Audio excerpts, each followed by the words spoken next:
Hey, did you ever watch Countdown? Apparently, that's where I learned to read.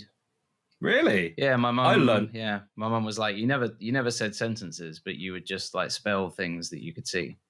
Tell you what, I did learn from Countdown is that I'm terrible at maths. Oh, okay. Yeah, because I could never do. I mean, to be honest, I don't think a lot of people could. But those those mathematical The math questions? challenge. The math challenge bit. It was like, I'll take a 5 and a 4, two 9s. I'll take one. I'll take one from the bottom. I'll take one from the top, please. Yeah. And a consonant, that's the word challenge. I'll have a consonant, please. And it's like 5, 10, 100, and consonant. B. I divide the B by 2, and you can make that into a D. Oh, he's a genius. 2 Ds make a B. Hello and welcome to Chatting Pitch, the show not affiliated with Countdown, not affiliated with Countdown, and not affiliated with weddings, or letters, or numbers, or letters. Why did I say weddings? I don't know, Leslie. Why did you say weddings? Well, yesterday I came back from my 6th wedding of the year, and my lord, I think I love weddings now. I'm the wedding guy. You want a wedding? Count me in. Yeah. It's actually by law now. Nope. UK law. It's by law, you must invite me. Yeah. 6 weddings. My lord. I'm all weddinged out. And the one that I just came back from was a 9-hour drive, which is not fun. I did stop off a couple of times. There was traffic a couple of times. So if I raw-dogged it and drove for a whole 6 hours straight, I think I would have gotten into a little bit of a conundrum. Countdown conundrum. Go ahead. Did you want to say something? I was going to say that's the worst bit, isn't it? When you're traveling a long way away, in your mind, maybe I'm the only one who does this, but in my mind, I always forget that there's the possibility of traffic. And then when traffic hits, it's like, it's already going to be like an 6 8-hour drive. 6 hours, not too bad. Oh, now it's 9, 10, 11. To put it in perspective, I left at 11 o'clock in the morning and I arrived at 8:30 p.m. Oof. That is that's a whole day. This has been your biggest one, right? Because every single one has involved a lot of travel. Yeah. Some of them have been local. Most of them have not. But they've all been recent, right? Yeah, fairly recent. I just have one too many people who love weddings. So you should have just hired a private jet for a month. It'd be easy. That's right. Speaking of private jets, here's the jingle.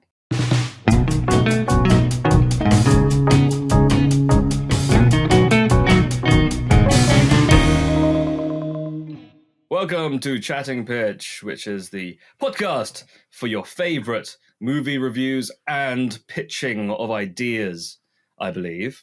Something like that. That's what we've done for the entire series. This is going to be the last episode of the series, isn't it? Whatever that means. And man, I don't know about you. So many memories. Hey, did you ever watch Countdown? Apparently, that's where I learned to read. Anyway, what should we do today? Is that the bit where I put a big montage of our favorite bits? If it can be bothered. If not, just leave it like that. It's fine. I would love to do it so that we go, and it's just our intro again. Like we just did.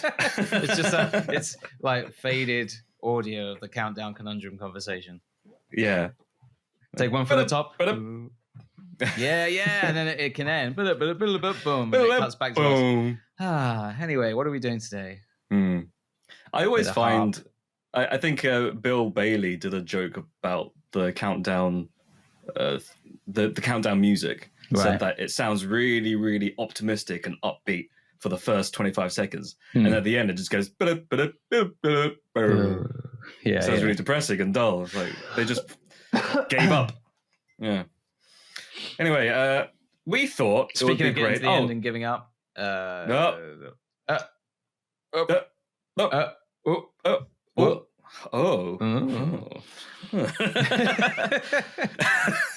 Give it up. What did you want to give up? Give it up. I'm giving up dairy. No, I'm not giving up anything. Actually, I gave up ice cream. because I'm going to a wedding in Italy. Okay. Italy's got good ice cream. Gelato. You need to look trim for your nice 3-piece I'm not suit. trimming. I've eaten so many cookies. But I gave up ice cream. Hey, what's your favorite cookie? What's my favorite cookie? Cookies and cream. Probably the ones that are combine right over the two. There.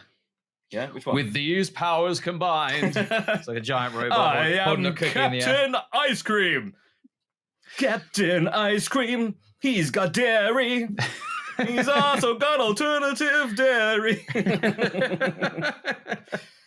Remember Captain Dairy? Or Captain Ice Cream? What a guy. What a guy. And it's just us singing Captain Ice Cream again. Dairy. Okay.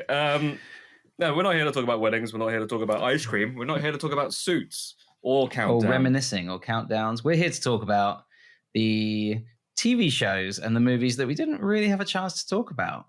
Because there have been a lot. You especially, you showed me a list that you had that that you'd seen and we'd not talked about, and it was quite lengthy, wasn't it? A lot of a lot of sort of horror movies in your list. A lot of horror movies, yeah. My partner loves horror, so I watch a lot of them with her.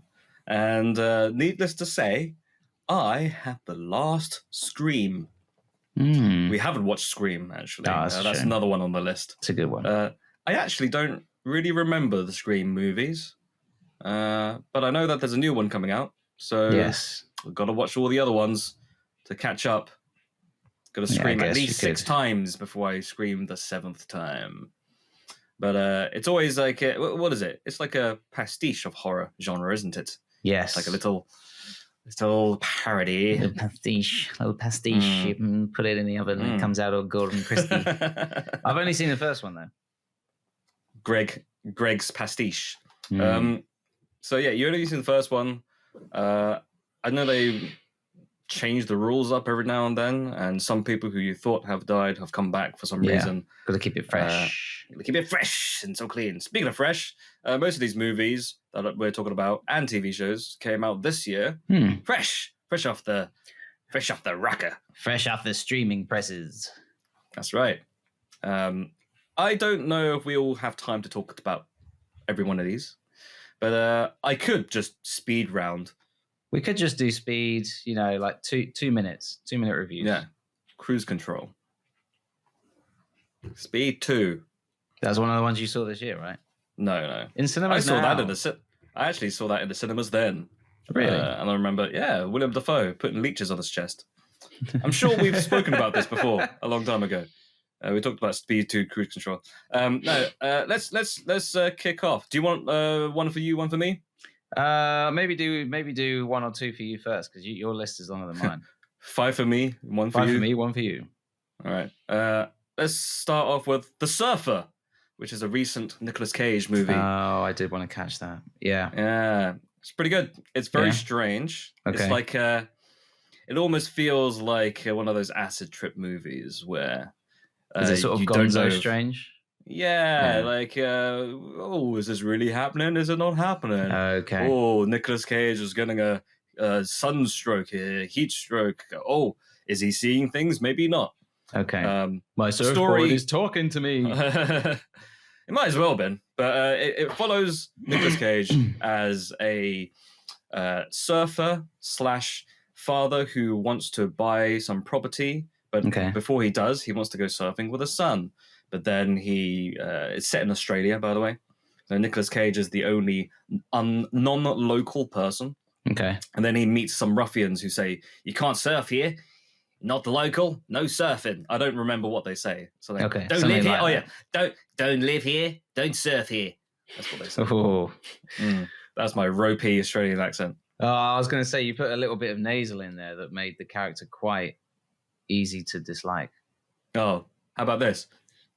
Don't live here. Don't surf here. I thought Andre the Giant had died. Anybody want a peanut? Anybody want a surfboard? Yeah, I'd give it a. Don't want to talk about spoilers or anything, but like Nick Cage does his classic Nick Cage. There's a very funny moment. I don't know if I want to spoil it, but I can talk to you about it after you've watched it. Okay. But there is a funny moment. I guess saying what the moment is does spoil it. But I would say it's about like 2/3 of the way in. Something happens, and I had myself had me chuckling. Is it full cage?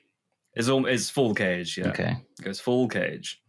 There is one moment that I think it could be in the trailer, but he says something like, "Dude, that is my surfboard," and it was very Nick Cage. It's a good Nick Cage.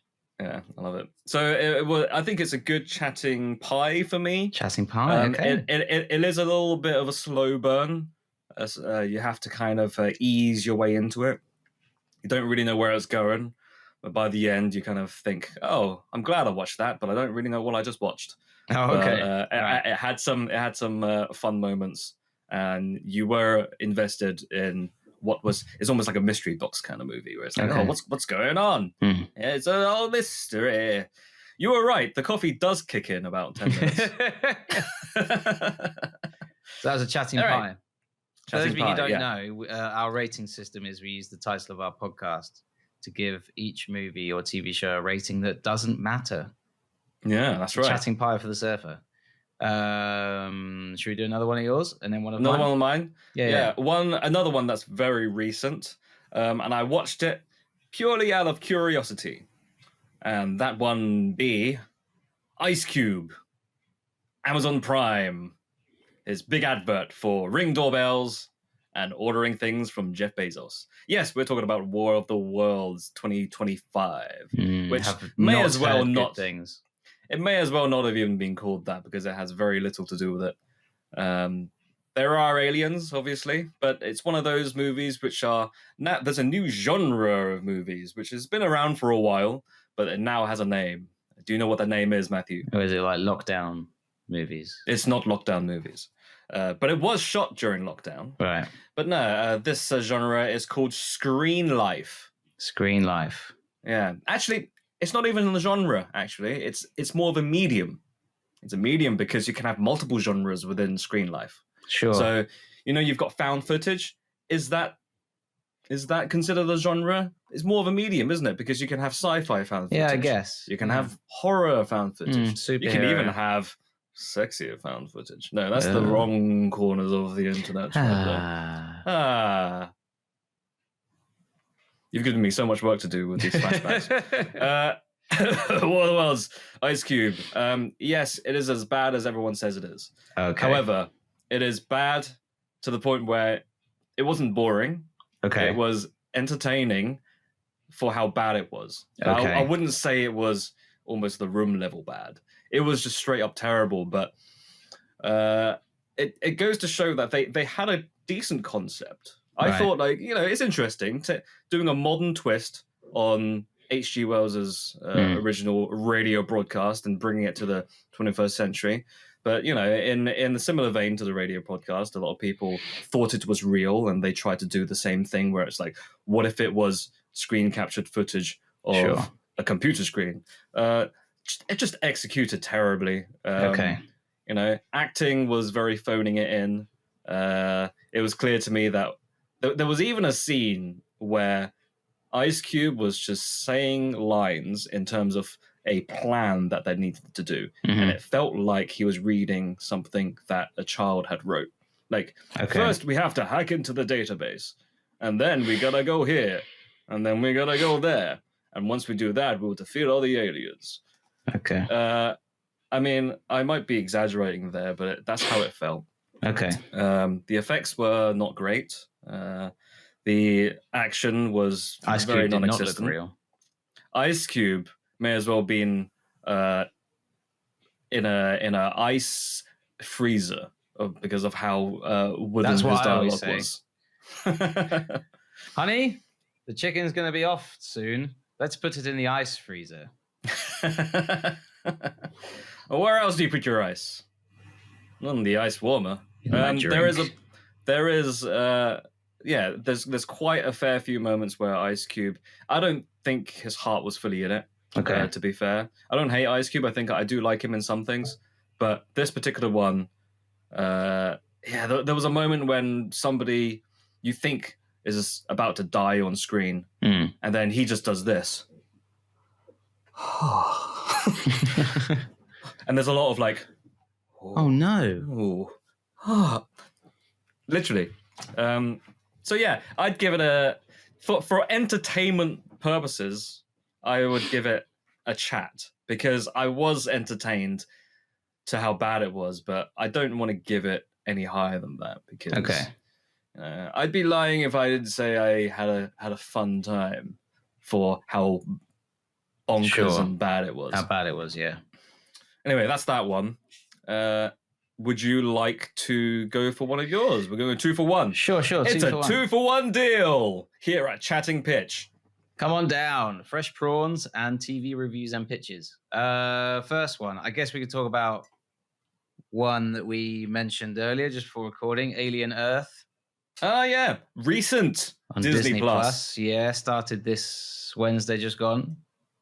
New episodes every Wednesday. So I quite appreciate that when they do episodes week by week. Yeah, I do like that as well. Everywhere. Yeah, because then you kind of like have this task to get through them in your own time. You know, what happened to the days where you get to tune in?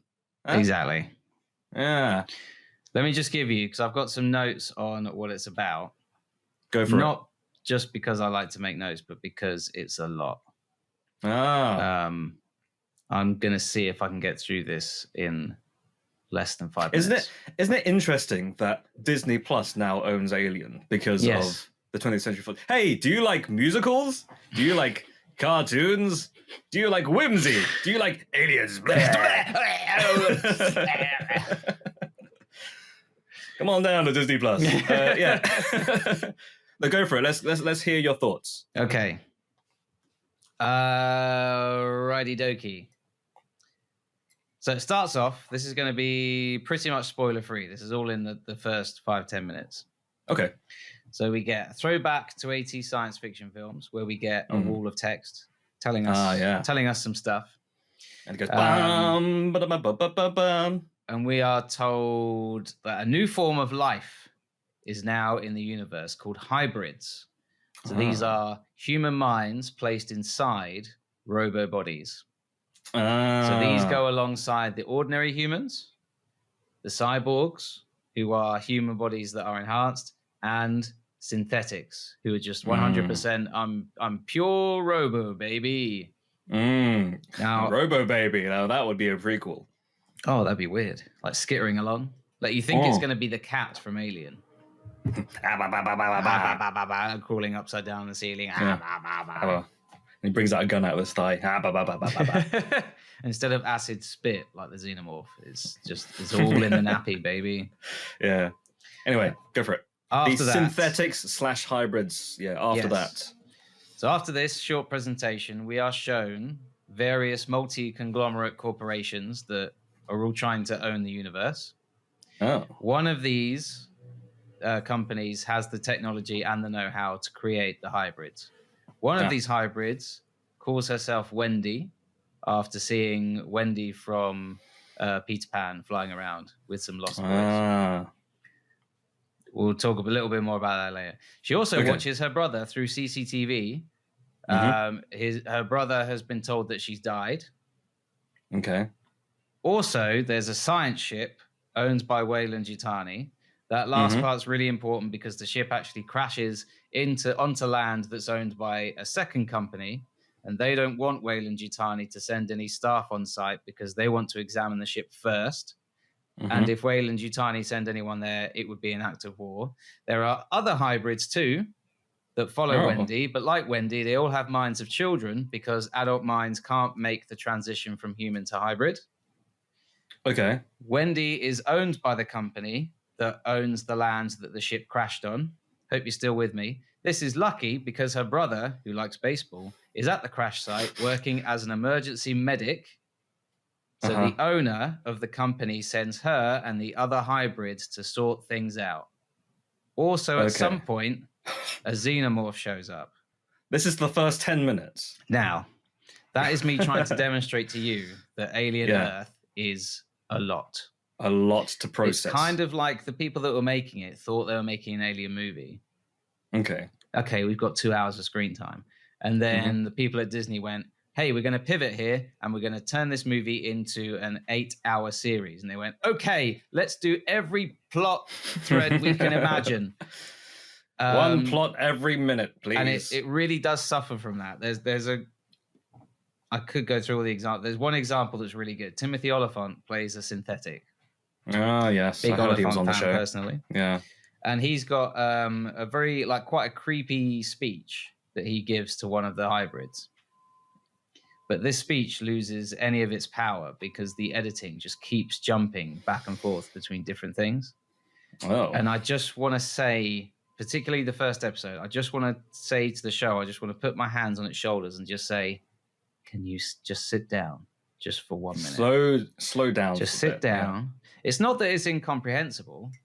Yeah. It's just there's a lot. And by the end of the first episode, I thought, I don't feel anything. I've just been bombarded with information. And like I say, a xenomorph turns up at one point. Do you feel like it would have done the show a favor to separate these storylines into separate episodes? There were some bits where I thought this would have made a really good twist halfway through the series. Yeah. Or some other bits where I thought, okay, we could have had an episode focused on this strand instead of doing 8, 9, 10, 11, 12 plot threads all in one episode. So because of this, are you not enjoying it, or are there aspects that you are enjoying? The thing is, I enjoyed the second episode when it was just focusing on one thing at a time. Okay. And that's when I started feeling tension. I thought, okay, this is good now.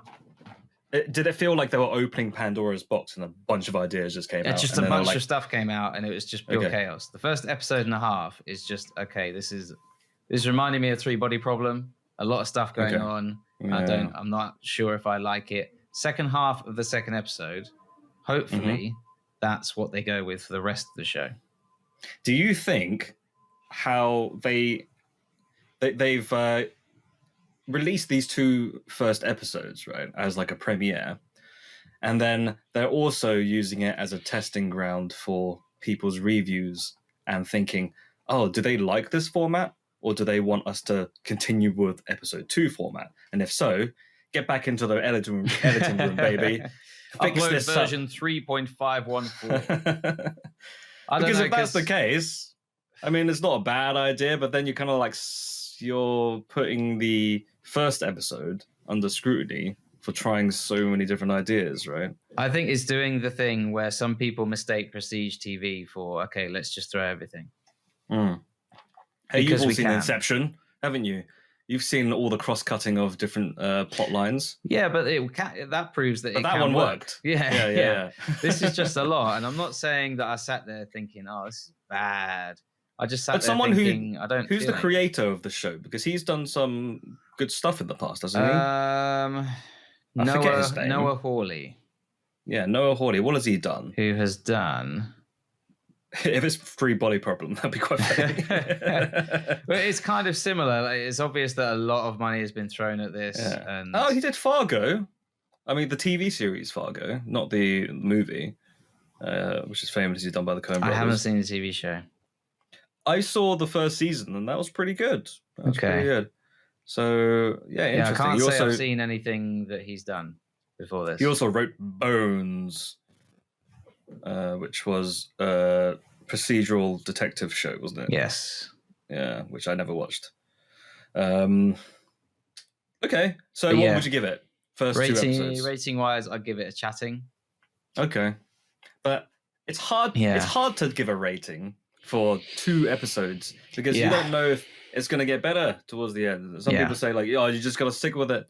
You're just going to stick with it and it gets really good. Yeah, I'm not a huge fan of... I'm not one of those... My wife is someone who, the opposite of me, is she is like, okay, I've started this. I have to get through to the end. And it's only if a show is really, really hard to get through is when she'll quit. Whereas me, I'm quite loose with it. I will be like, okay, you've not intrigued me for 2 episodes. I'm gone. I'm out. I'm done. That's how I feel about TV shows. Very rarely do I do that with movies because I know I'm not investing as much time. 2 hours of my life is fine. I'll get to the end of the story. But then you think about, 7 seasons. It gets really good in season 6. I'm like, But I've got to watch 5 seasons to get to that. Yeah. That's but even with this, it's 8 episodes, which doesn't sound like a lot, but yeah, Alien Earth is a lot. But anyway, they wrap things up well with the mystery box that they've opened. Hopefully. Okay. Anyway, I guess I'll get back to my list then. Go on. I was really hoping you were able to watch this one with me, but I have a feeling you haven't been able to yet, and that is Friendship. Oh no! Paul Rudd and Tim Robinson, A24's new comedy. It's okay. So here's the premise of the story. Right. Tim Robinson, who is of I Think You Should Leave fame, very big fan of the show. Man, I love it. I think it's great. It's a very Marmite show. You either love it and you get it, or you don't. There have been times where I've shown people like, this is really funny, and there are quite a few laughs. sketches, aren't there, that are quite. It takes a long time to get to. Yes, and if you like it, then when the punchline comes along, it's hilarious. But if you don't like it, you sit there going, "What is this?" Yeah, and essentially, if you have seen that show, this is a feature-length version of that show. Okay, so it is like a sketch, and there are moments that almost are like mini sketches throughout. Yeah, but the whole thing ties together because it's the same characters. But what it is Tim Robinson. He is part of a suburban town. He hasn't really got much going for him. His wife, played by Kate Mara, she is she's a florist. They have a son together, played by, I forget his name, but he's one of the kids from the It movies, the one with the broken arm. Do you remember? Did you ever watch? Yeah, It? Yeah. It's him. He's playing the kid, but they're a little bit broken, not a little bit distant. He really wants to go watch the new Marvel, which he keeps saying it's the new Marvel. Right. Like, he doesn't even say Marvel movie. He doesn't say what the title is. He goes like, I heard there's a new Marvel out. It's supposed to be nuts. And then it's going to be gnarly. Yeah, it's going to be gnarly. So the wife doesn't really care much for it. The son's like, yeah, whatever. And then she says, "Is that his? Does he genuinely love it, or is that his? Like, I'm trying to connect with you." I think so, but then it's also just a thing that he's plucked out of the zeitgeist of pop culture. Okay, he knows is popular, so he's just kind of like, oh, let's go with it. But that's not really much of the plot. That's just like a throwaway line. It does come back later on, quite funnily, a few times. But yeah, he's been told that there's a package that's been misdelivered, and then he goes to deliver it to the original address it was supposed to be at, and it's Paul Rudd. And he's just moved into the neighborhood.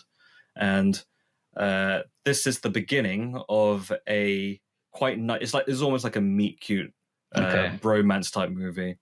And they get to know each other. He invites them around and they all get buddy. But this is in the trailers, by the way. If you've seen the trailer, that you'll know what happens. But essentially, Tim Robinson gets a bit too close for comfort. And he is one of those very clingy and quite insufferable type characters that you wish you never were friends with. And the tagline is, "Men should never have friends," or something like that. This is why men should never have friends. A little bit about male loneliness as well. Yes, that's partly why he comes across as so desperate. Is that the idea? Yeah. But I don't want to give away too much, but I was pretty much laughing all the way through. Okay. There is like 1 or 2 lulls in it where you kind of think like, oh, I hope it picks up again. And then it does. But for the most part, I was, laughing very, very hard. There is I don't know if this is a spoiler or not. Can I say that there's, no, you know what? I'll leave it for you to watch. Okay. But my rating for that would be a solid chatting pit C. I think. Oof, okay. Yeah. It's very, very funny. And if you love cringe humor, and if you love humor that's very awkward, and especially if you love the show I Think You Should Leave, and if you like Paul Rudd as well, it's match made in heaven, baby. Let me tell you, if the hot dog guy shows up and they do another edition of Baby of the Year, I'm sold. There is a bit of singing in it. Ebenezer, I'm from the future. you gotta what is it? You gotta smash his head in. Skeletrix is out here to get us. What is it? Usual Kane. Oh yeah, it's something about like you gotta destroy the bone's sense of humor. Or something like that. This is ridiculous. Yeah, that's the Ebenezer Scrooge, the ghost of way future. And it's just the guy Sam like Richardson. A mech suit or something? He's in a giant mech suit and he busts through a portal and skeletons start coming through. Oh crap! Yeah, it's very, very funny. Anyway, okay, go on. Next one. I don't know if I want to go through all because it's a very long list and we only have a limited time. So I'm gonna cherry pick some. Next one. Let's give it time. 2 minutes. Go. Okay. Final Destination Bloodlines. Okay. Which is Final Destination 6. Have you seen it? No, not this one. No. Okay. I've seen a couple of the others. So it's what you call I guess it would be called a legacy sequel in many ways because it doesn't have 6 on it, whereas the first ones had Final Destination like 2, 3, and then 5. I don't know why they called it the Final Destination for number 4, which arguably is the worst one. Oh, okay. Yeah, that's not a good one. That's the racetrack one. And that was also when 3D was a big thing, so everything was coming at you. Eyeballs. And, it's the Final Destination. Yeah, I rewatched them all going up to Bloodlines, and the 4 was definitely the least. Okay. Did you like this new one? But the new one, I will say, it's pretty good. It is one of the better ones, and I'd say my favorite. I wouldn't say like in terms of the best one. My favorite is probably number 3. Because number 3 is just stupid and dumb, and but it also works in many ways. Okay. But number 6. Best not forget my numbers. Final Destination Bloodlines. It sets up this. The opening sequence is set in the 1950s, I believe, in a big tower. And if anyone's seen any Final Destination movies, it's always the same format. You have a premonition at the beginning. Somebody sees what's going to happen. It's going to be a big tragic accident. And then you zoom into their eyeballs, it zooms out, and there's like, oh, I've just seen a premonition. And I've just seen an eyeball. Yeah, I've just seen an eyeball in 3D. The eyeball. And then the main protagonist ends up saving everybody from this big catastrophe. Yeah. And except for one guy, but he was... He's not part of the plot line. He's one of Sam Raimi's extras in the background. And then Stan Lee saved him. He was okay. Yeah. So as a result of this saving of people, they have cheated death, and then the rest of the movie is them being picked off one by one, and it's almost like one of those torture porn type movies where you kind of want them to die in a very creative way. And it's very sadistic. But there's no rhyme or reason why other than the fact they cheated death. These people aren't particularly bad people. Like, they might have troubled pasts, but like everyone's watching this to be like, how creative can they get with these deaths, right? Is it like done in an amusing way where it's so it's so over the top that it's so over the top? Yeah, but this one, it does get, it's almost like a after Final Destination 2, it became a little bit like a domino game. Like when you, like a Rube Goldberg machine, so to speak. You know what I'm talking about? Where you hit the domino and that goes into another thing. And you're like, that Goldberg, he's so rude. Yeah, that Jeff Goldberg, he's like, which one am I going to kill tonight? His complex machines. Machines. Speaking of machines, there is a very brutal death, which involves a machine in a hospital. And I won't say that. Someone. Yeah, the whole hospital falls down. There's one person. I'm so glad I finally got out of that hospital. 12 months in treatment, and now I'm cured. And the whole hospital just falls on him. Yeah. Well, this full one, chatting pitch. Full chatting fish. I would give it maybe like a chatting pie, I think. Okay. I think it was a solid entry. Nice. It wasn't my favorite, but it was definitely worth watching if you're a fan of the franchise. They do try and explore some of the lore behind the Final Destination thing. It's a little bit ham-fisted, but, it is what it is.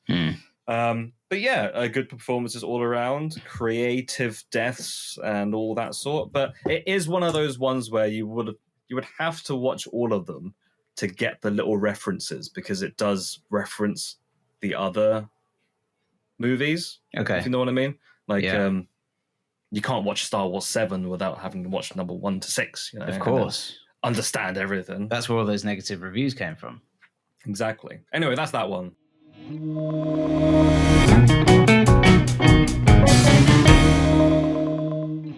Did we talk about Thunderbolts? No, we can do Thunderbolts. No. Yeah, I thought it was good. I thought it was... Just leave it at that, honestly. Just give a rating. I'd say chatting pie as well. Okay, let's move on. Thought it was good. I've actually got a few other ones that I could just do good, bad, or good, Okay. What else have I got? Until Dawn. Okay. Bad. Okay. Are we talking like chat bad or? I'd say chat, double T chat. Okay. Probably. So go on, give us the reel them off with a rating. Go on. Speed round. The Gorge. Okay. Chatting. Okay. Neat premise, but pretty play by numbers movie. Okay. I like the sci-fi. I'm a sucker for sci-fi, middling sci-fi. Middling sci-fi is your jam. So chatting for the Gorge. Let's see. Drop, which was a movie, self-contained movie. Date night gone bad. Okay. Someone keeps sending me these messages. Who is it? Oh, better not be a moiderer. Chatting, I reckon. Okay. Yeah, it was one of those. It's like phone booth. It's like Red Eye. Phone booth, but Colin Farrell carries the booth around with him. Yeah. Photo booth. It's Colin Farrell. You'd better stay in that. You'd better stay in that phone booth, Colin Farrell. Okay. What are you doing? Has anyone... Stay in the phone booth. I am staying in the phone booth. Colin Farrell should do one called Photo Booth, where he's in there trying to get his passport photos done. And then he's like, you got to keep taking photos, otherwise this photo booth is going to explode. And it ends with him he goes to a restaurant. He's like, oh, thank goodness all that's finished now. So have you guys got a table? And the person in the restaurant's like, yes, would you like a booth? Trilogy. And then, You have to eat every item on the menu, or the menu explodes.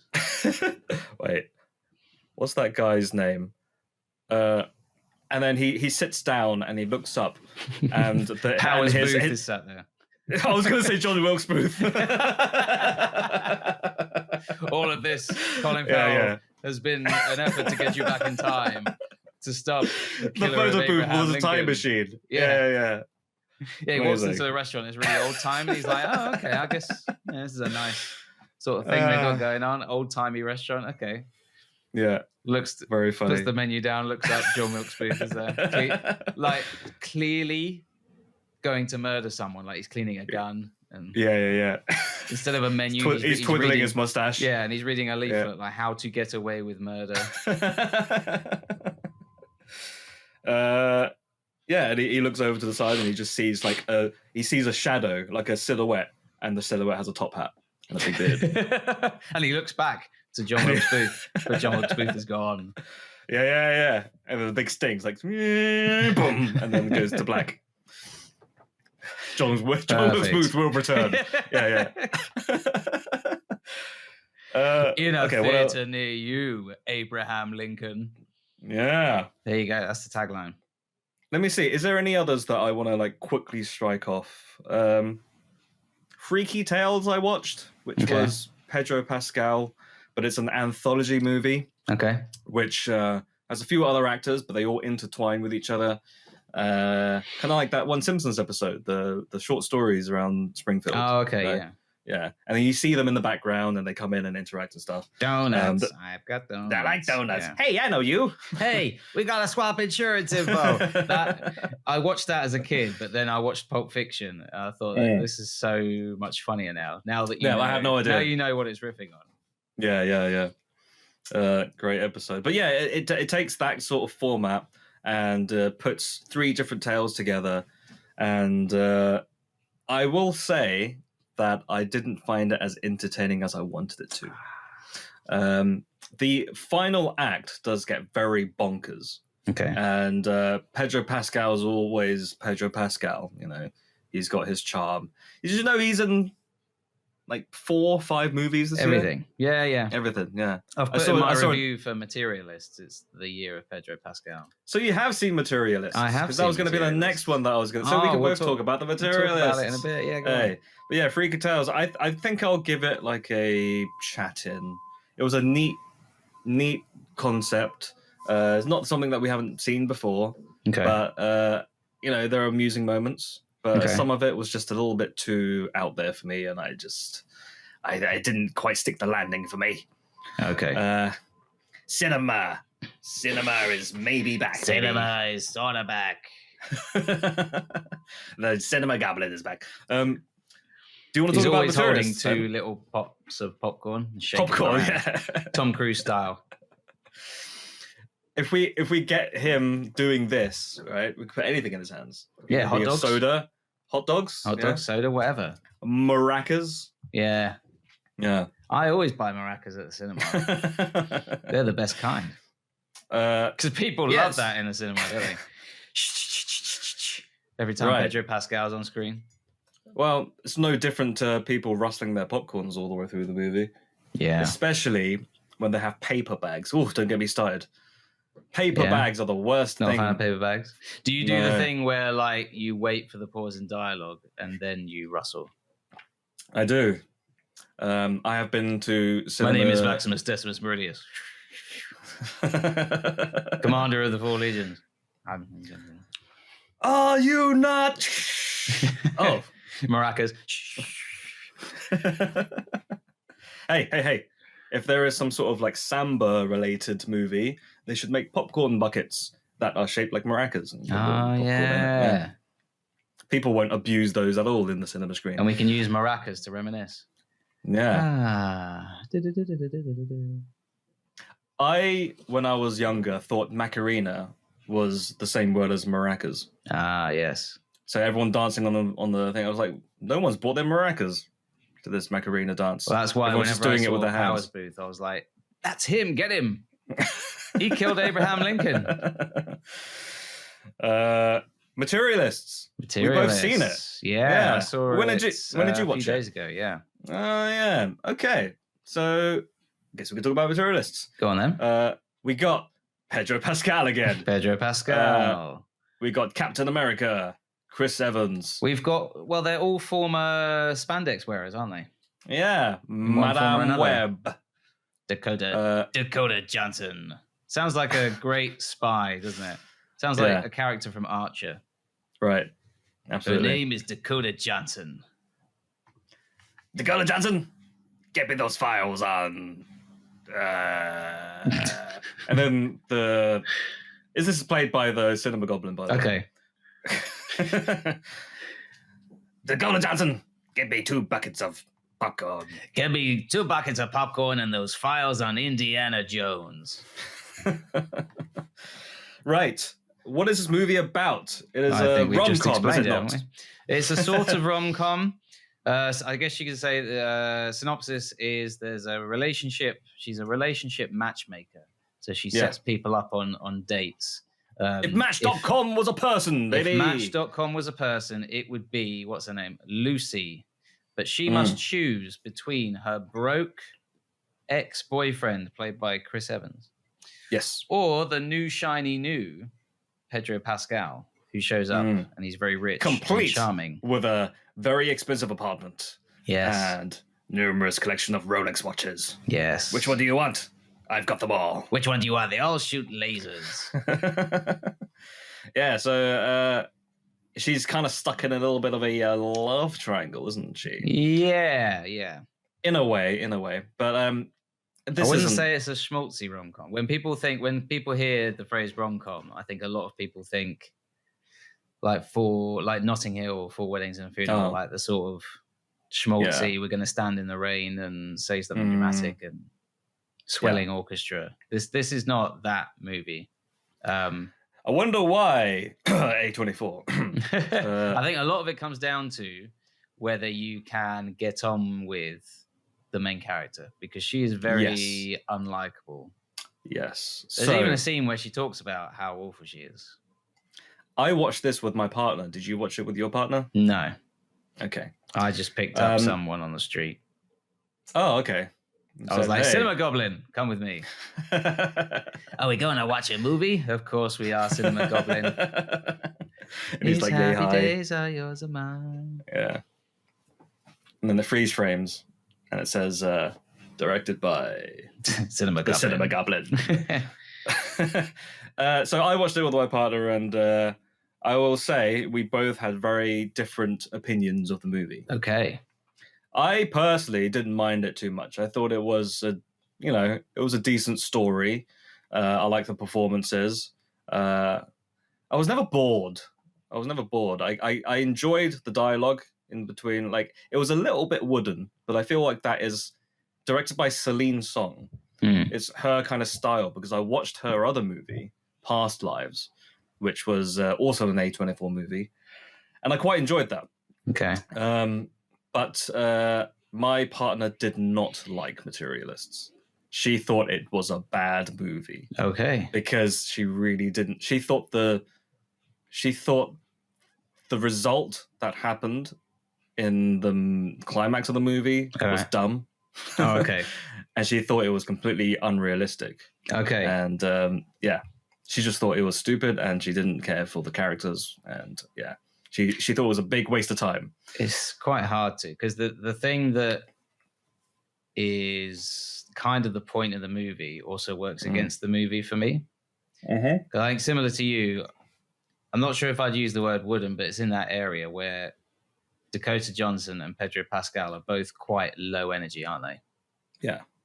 But we're bringing back mumblecore, baby. Everyone mumbles. I know. I've said that Rami Malek would be proud. But I did notice that Chris Evans isn't really... From his performance from Bohemian Rhapsody? He's super low energy. What's the lyric? My name's Rami Malek. No. And I'm here to audition for the Duracell Bunny. Queen, baby. The Duracell Bunny. Yeah, that was him doing Duracell Bunny. You put a battery in him, and the battery's running low. It doesn't get above 5%. No. But anyway, but I thought that works quite well. Sorry, just lampoon on that. I think it would be great. Go on, give us a good lampooning. If they get Rami Malek to play the unenergized bunny, right? And then they put the battery in him, and then they switch him out with another actor who's like, hello! Who's that? Who would that? John Lovitz. John Lovitz, yeah. He just becomes John Lovitz. He does a song and dance routine. Yeah. Nice. Anyway, sorry. Yeah, please go. That's a pitch for an ad. What was I saying? Oh yeah, they're quite low energy, but my reading of it was that's because like of the way they live life. Okay. And they're quite, because I noticed that Chris Evans wasn't quite the same. He wasn't like super low energy. I thought, okay, he's someone who is like trying to connect with people in a human way. Whereas the other two, Pedro Pascal and Dakota Johnson's characters, are both all in when it comes to like hey, why wouldn't we go out? We all tick the right boxes. We all fit the right criteria. Yeah. And like he's a person you bring my value up and I bring your value up. Like, it's a win-win. What's the name of the movie? Exactly. What's the name of the movie? Fantastic Four meets Madam Web. Meets co-starring Fantastic Four again. Yes, it's me again. Anyway, you're not Johnny. What would you give Materialists? I think that I think it was a chatting for me. Yeah, I just thought I honestly got to the end and thought, who is this for? What do they get from it? Because like you, I wasn't bored. Mm-hmm. And when Dakota Johnson's character, I don't want to go too far into spoilers, but when she turns a corner, shall we say? Yeah, I know exactly what you mean. I wasn't sitting there thinking, oh, finally, she's done it. I was actually sitting there like, yeah, good for her. She's turning a corner, and she's hopefully going to use this to get the battery running above 5%, become a better person and all that. But I just thought it's taken me 2 hours, and I'm here to be told that true love is good. Who knew? Yeah. Who knew? I married my wife based on a series of criteria that I inputted into a giant IBM machine. Doesn't the M stand for machine? Who cares? It doesn't matter. What does IBM stand for? International Business Machine. Let's go. Dunk. Making your biscuits. As a little TWRP shout out right there. New album, what a great band. Can't wait for the new one. Yes. I would give it a chat-in. Chat-in. No G from me. I gave it a G. But yeah, I didn't hate it. I thought it was a decent movie. There are a couple of other ones that I could talk about, but I don't want to go for too long. Have you seen Bring Her Back? No, I have not. Scary. Does it bring it back? And by it, I mean people to the cinema. I have no idea. Because when I watched it, not that many people. Right. Yeah. They were seeing Naked Gun. They're all seeing Naked Gun and Fantastic Four, baby. Yeah, I thought it was pretty good. It's very, very creepy. What's her name? Paddington 2. Shape of Water. What's her name? You know what I'm talking about. Yeah, Sally Hawkins. Money, yeah. Sally Money Hawkins, they call her. Sally Money Hawkins. Yeah, she's great in the movie. She really brings her A game. She's basically the main... shake? Whenever she turns up on screen, is it a maraca shake? Yeah, it's like, ah! She just goes, ah! Trying to like make... She's trying to scare you. They superimpose, so it's like superimposed hands and maracas. Yeah. And at the bottom here, the maracas can be purchased in your foyer after the movie. Bring It Back is a very creepy movie done by the same people who did Talk to Me. I think their name... I forget their name. I know they used to be called Raka Raka, which is a YouTube group. That's the name of the sound of the maracas. It all comes together. It all comes back. Bring Her Back is directed by none other than the Filippo brothers. They're Australia's very own. Another A24 outing, and it's about... it's really hard to say what it's about without spoiling it, but let's just say it's a psychological horror. And the plot psychological follows... horror. Horror. Yeah. A mix between horror and aura, apparently. Okay. No, I don't know. I don't want to go there in that direction. Where do you mean? Where do you mean? Plot follows two step siblings who find themselves orphaned and placed in the middle of some freaky stuff. I almost talk said about a freakier Friday. Yeah. Is that another one you watched? Nah. Okay. Sorry, I got your hopes up there, didn't I? Yeah. But Bring It Back, I thought it was decent. Scary, creepy movie. It'll have you thinking like, oof, gosh, it went a bit dark there. It does get very dark. Okay. Yeah. I'm not talking about like physically, I mean like totally. It's very dark. Right. Bring It Back. I'd give it a sort of chatting pie, I think. It's chatting pie. Yeah, there are a few minutes like, oh, don't do that. Oh, no, don't go in there. Oh! Yeah. So that should be a clip from this episode where I'm pulling that face and you're like, hey, no, don't do that. Hey, speaking of did you watch any more TV shows? Speaking of verbs, did you watch any movies? King of segues over here. You know what I watched this morning?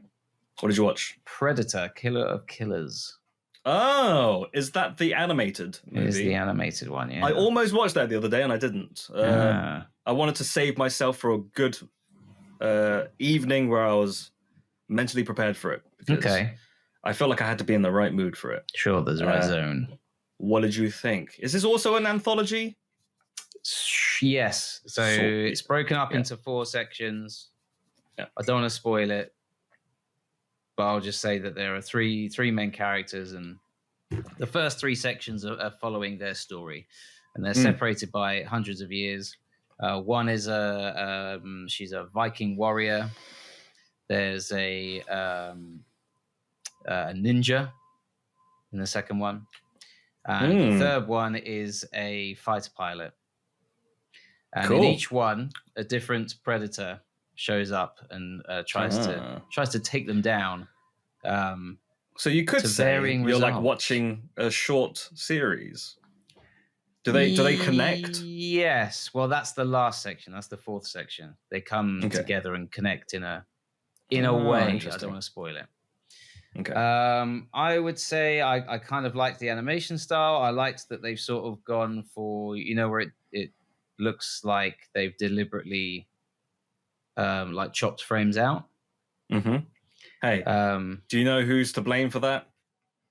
Into the Spider-Verse. I was going to say it is a bit Spider-Verse-y with that animation. I feel like this is a new trend at the moment in animation, and it's good because you get a lot of creative It's not like your standard Boss Baby or Madagascar or DreamWorks Pixar style animation. 3 separate stories. Each killer has to take on the Boss Baby. That's right. They all somehow come together at the end, and the baby, he was the baby all along. Takes off his mask. It's the same baby underneath. A baby. Baby. I hardly ever babied. So yeah, there's a long running trend ever since Spider-Verse came out where almost every other 3D animated movie is almost kind of like copying the same style. Teenage Mutant Ninja Turtles did it. Yeah. Puss in Boots: The Last Wish, they did it. And now Predator's doing it again. Yes. And are you a fan of it? Yeah. Yeah, I think it was done for a reason and not just, this is popular now. I think it works quite well as a sort of subtext of like, this is for all 3 characters, mainly the first 2. It is there's a broken world and there's stuff missing from their lives. So if you want to be a bit navel gazing, you could say that it relates to that. Sure. The script is not worth writing home about. Is it not? No. Oh dear. I wouldn't trust the screenwriters to write home about it. It would just be a bunch of crayon delivered to the wrong address. Sorry, go on. Did you watch Prey, his movie before? I did watch Prey. I liked Prey. Yeah. So it's the same guy, isn't it? And he's also doing a new one, Predator Badlands. Yeah. So not worth raving about then? What's your rating for this? It was just the script. I've got a note written down. I remember writing down, is best when dialogue free. Oh. So the animation is good. The action is good. I kind of like how they use the action to communicate different things about the character. It's almost like the action picks up the ball when the dialogue drops it. Sure. It's almost like the same argument that I had with the Wild Robot, where I thought it would have been better if it was dialogue free. Yeah. And then Flow came out, and I was like, "Cinema's back, baby!" Yeah. Cinema Goblin takes his mask off. It's me, Leslie Wai. I've been the Goblin all along. Predator Killers of Killers. What would you give it? Rating wise, I'd probably give it a chatting with a G. I think it gets to the 3rd one, and there is a bit of a formula to each story. I got to the 3rd one, I thought, okay, this is a fighter pilot. It's in the sky. Yeah. Are they going to play with the formula any more than that? Did it feel like the same story with the different? They don't really. Yeah. Different skin, different characters, different sort of motivation. None of it feels like a lived-in world. It feels a bit video gamey. It's a bit like, okay, here's our next mission. All right. We got to stop the Predator in feudal Japan now. No. Well, there's a bit of a feudal Japan part in there, is there? I think it's that era. Okay. Yeah. Cool. But it's satisfying, and there's a couple of Easter eggs right at the end that are enjoyable. Because whenever you see a Predator thing, it's just like, okay, the inevitable wait for where they stick like a xenomorph skull in the background or something, but they stick in some other stuff that is vaguely enjoyable. But it does. By the third story, I'm like, okay, this is really dragging now. Yeah. I think the whole thing is maybe an hour and a half. Yeah, 1 hour 25, and it feels not even that long though. Feels long. Oh, yeah. See, when I saw the runtime, and I thought, an hour and 25, not too long. But you're saying it feels long, so it's just because if you boil it down, it's the same story 3 times. Okay. The action is good. I'll have that going in mind then when I go watch it. Have you got any more movies and TV shows that you've seen, or they were the main ones I was going to do? I can't really think of any. I have a few other ones that I could speed run. Go on. Megan 2.0, sequel to Mithrigan. Hold on to your vaginas. That is, what they say, right? Yeah. Have you seen that one? No. I thought it was okay. They basically ripped off Terminator 2, where they turned the bad guy into a good guy. Hold on to your vaginas. Hold on to your vaginas if you want to live. I'll be back with your vaginas.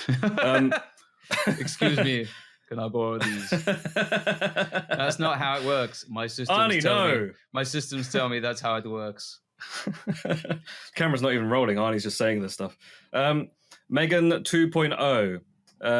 It was okay. I thought it was trying to do something different, and some of it worked, some of it didn't. I thought it was very tongue-in-cheek. But it wasn't executed amazingly. I thought it was fine. And for that, I'll give it a chat in. There are some other ones that I honestly don't really remember what happened in the movie. Like Opus was another one. John Malkovich. He plays an almost like Kanye West type character where he's like a hip-hop mogul. Okay. But he's John Malkovich is Kanye West. Yeah. It's very strange, and it's like... I ain't saying she's a gold digger. There is a bit where he performs and he does this like musical number, and it's like hip hop or like EZM beats or whatever it is, and it just feels like John Malkovich. What are you doing? Oh, okay. It's very strange. He gives it his all though, but it's if you've ever seen any movie that is similar to stuff like The Menu or Midsummer, or anything where an outsider has come into like a cult gathering and so everything almost seems too good to be true, but then there's something that's a little bit off kilter. It's one of those movies. Like Dakota Johnson joining the MCU in Madam Web. Yeah, absolutely. You told me I was going to be part of the MCU. Something's not right here. This is our Dakota Johnson impression. I'm a matchmaker in New York. So Opus, it was fine. I was actually quite bored throughout a lot of it. Oh, okay. It seemed like a movie that we've seen many times, but just not executed that well. I'll probably give it a chat with a double T. Okay. What else have I got that I didn't talk about? The Assessment. It's on Prime Video. It's a movie where a couple are trying to have a child, but it's set in the future where you can't just have a child. You have to be assessed before you can have the child. And the child is like up for adoption, I think. Can I just say, what a boring title. It's a movie about an assessment. The piece of white paper. The divorce. The tax return. Hey, wait, they get assessed. Let's call it the assessment. Mm. The penalty charge form. The receipt. Yeah. The P45. I mean, these are all just as good. These are all just as good. Honestly, the movie was fine. It was a drama about a couple and their trials and tribulations of trying to impress the person who's assessing them as a couple. It sounds like it could be a wacky comedy. It's not. It's very much not. No, they gotta. Yeah, Ryan Reynolds and Adam Sandler are about to get assessed. See, if it wasn't marketed like that. I think it would be Ryan Reynolds and Reese Witherspoon. I think. Yeah. The assessment. Yeah. I'm getting a sort of This Means War vibe. Okay, it really isn't. It's more. It's more hostile, dour than that. Yeah. Oh, okay. I remember being very uncomfortable watching this movie. Because it's more than meets the eye. They were robots. No, they weren't. I was so excited. Yeah, so I guess probably another chat-in. It was fine. Yeah. It was intriguing. Another one I watched was Locked, which had It the Clown in it. Okay. What's his name? Bill Skarsgård. And I thought you meant Hopkins. He branched out into acting. Pennywise. Yeah, so Pennywise. He's like, hey, this locker's locked. Every time his agent gets a phone call, he's like, oh, I wonder who this is. And he just hears like this otherworldly, like, hi, it's Pennywise. How you doing? I was just wondering if you heard back about my script that I sent you. And Pennywise, we think your script is really great, but let me tell you, those executives, they're dragging their heels. Pennywise on the other end.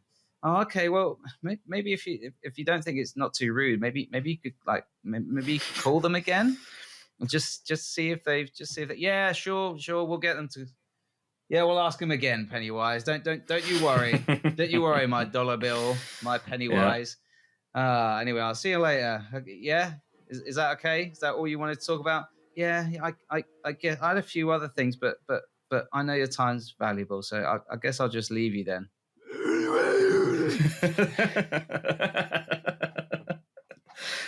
Now describe to me what that very specific sound is. Is him going That's from... just any time you pick up the phone to Pennywise. It's just this otherworldly noise.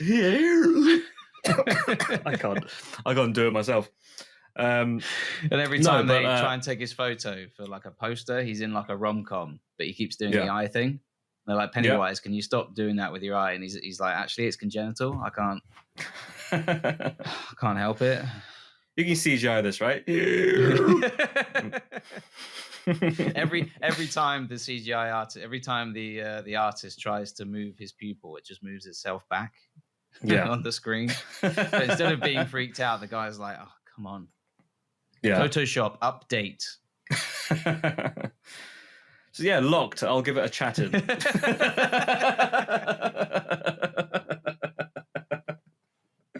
We don't need to talk about it. Like, if you want to watch the movie, just look up the name. That's it. Pennywise gets a script made. The last one on my list was Novocaine, which was Jack Quaid, action rom-com. Dakota Johnson and Jack Quaid are at it again in another high surfing adventure. Have you seen this one? No, didn't interest me. You must have seen the trailer many times, because every time I went to the cinema, I just kept seeing. That's why it didn't interest me. This guy, he can't feel pain.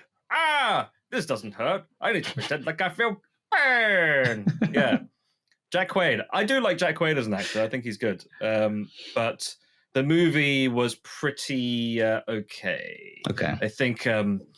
If you know the premise, you basically know the movie. He gets into loads of different quips. There is a twist. And I'm like, oh, I didn't see that coming. But I probably wasn't paying attention enough. I was watching it on streaming. So, and that's the problem with cinema these days. Not enough people in the cinemas. Yeah. Novocaine, I'll give it a chat-in, I think. Okay. No, you know what? I'll give it a chatting. Okay. I did like some of the action. And some of the humor did land, and it was funny, but it wasn't like didn't break grounds. Anyway, I guess that's the season 6. It's the season to be jolly. Pitch. Yeah, we ended the season without pitching anything. Yay. Just like my mama taught me. She said, if you end a season, don't you dare pitch. Don't you dare pitch. Don't you dare pitch. Yeah. And you were like, okay, mommy. Chatting Pitch has been brought to you by Leslie Wai and Matthew D. Smith. If you enjoyed this episode, feel free to listen to others and maybe even subscribe. You can follow us on the website, formerly known as Twitter. Listen to us on Spotify or wherever else you listen to podcasts. Leslie and Matthew have their own side hustles as well. Feel free to check out Leslie's YouTube channel or Matthew's Medium blog. Links in the description. If you want anything else, we might have other links in the description if we think of anything interesting to add. Thank you for listening. I love you.